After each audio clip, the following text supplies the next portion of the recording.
And good afternoon on a Thursday. I mean, savor to flavor. It's going to be snowing in probably 2 weeks, but a gorgeous afternoon. Nothing better than sitting here, getting ready, a little changeover. Karsh is getting his kale and his little pencils and getting out of here. And Rico and I sit here for a moment. All of a sudden, a total stranger busts the door open. He's like, "Hey, man, I saw you on TV."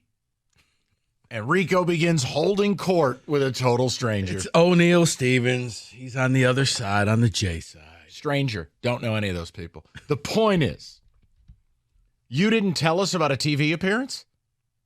I did. I let it rip. Look at you. Proud of you. Thank you. When did it air?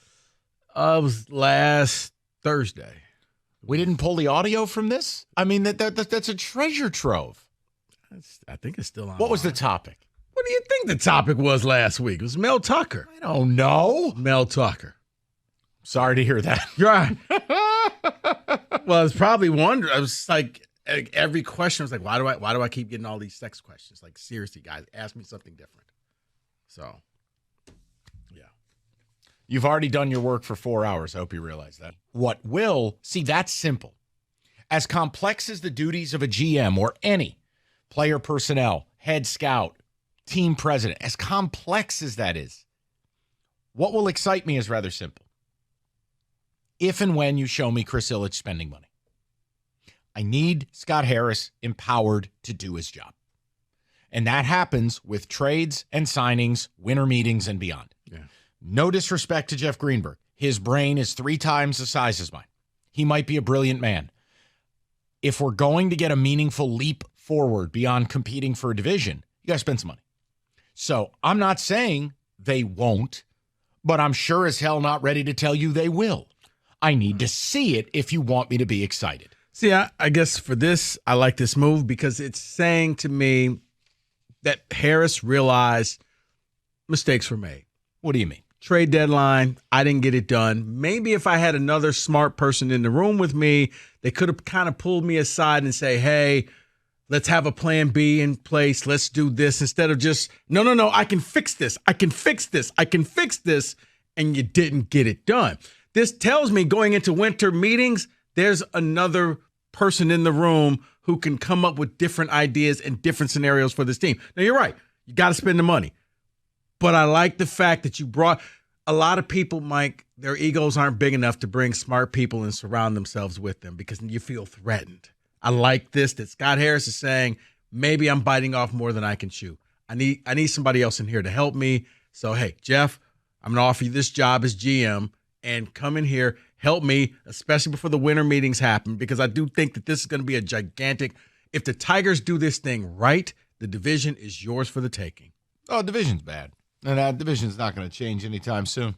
Look, like I said, you're taking it a different direction than me, and that's fine. I'm just like, whatever. Baseball is the one sport.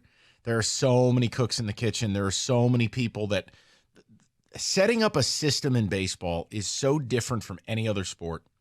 The scale of it, the scope of it, how many players, not the people playing the game, but the decision makers, the players in your organization you have, how you got to get the machine working all together. I don't overreact to stuff like this. I'm never going to make fun of hiring Ivy League educated people. I'm never going to make fun of somebody who you hire somebody you know. I do get that. But what it all means, no idea. Because reality, I mean, Rico, think about it. Scott Harris is the GM. Yeah. So now he's hired a GM. Well, it's still going to be Scott Harris making decisions. No. But see, I think he's making the decisions, Mike, but looking at what happened with the trade with the Dodgers and Erod and how it all blew up in his face. Well, if you need to hire someone to help you with that, we're screwed. No, it's not to help you with it. I think maybe if you had somebody who could help you kind of work things out and come up with while I'm working on this trade with the Dodgers, why don't you come up with another trade in case this thing goes bad? It goes sideways. That's what I like. Yes, you're right. Harris has the final say so. But you're bringing in advisors that he's going to listen to because they're boys, and this may work. Kenny, do you have any reaction to this? Am I being rude? Take me through it. It's another well-educated adult in the room, which I'm totally fine with Scott Harris.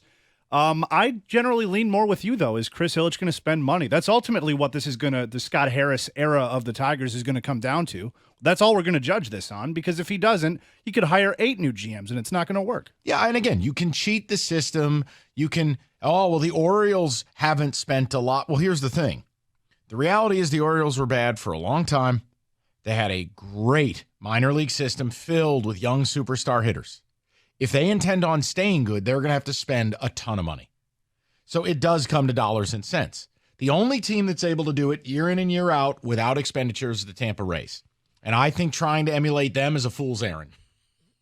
There's just no emulating what they do. Well, you could practice sorcery and witchcraft. Maybe. That might be the next move. That's what I truly believe that they do. But I'm good with it. I'm always fine bringing smart people in. But I'd love to know if you guys have any reaction to it. Am I oversimplifying this? Am I just obsessive about putting pressure on ownership to spend? If you think, hey, this guy will be another voice, another set of eyeballs, another tremendous skill set, fine. I'm not arguing any of it. I end up at the same place. This is still a team that has a real opportunity right in front of itself. Rico nailed it with this division. And if you don't spend, or you continue to trot Javi Baez out there, like you continue to, hey, look, we're going to deal with Eric Haas for 100 games, and there'll be a new Eric Haas next year. That's the stuff where spending fixes things. Mm-hmm. So while I can't give you the top 5 farm system we all want with 17 positional players that we all want, right? There's no Gunnar Henderson here. No. I can show you how it works. Right. And you're sitting there with a ton of money. You'll be $100 million under just a mid-level playoff team by the time Miggy and everybody is gone. Right. So show me financial backing to empower Scott Harris and Jeff Greenberg. Then I get excited.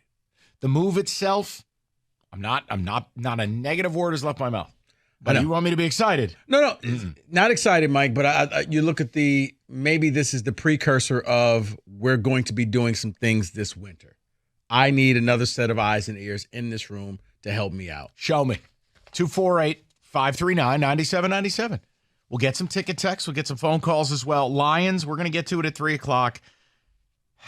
I'm getting very nervous about the game on Sunday. You really are. And, well, did you see Bijan? Have you seen the overhead view of him snapping the ankles of that Packer? Mm-hmm.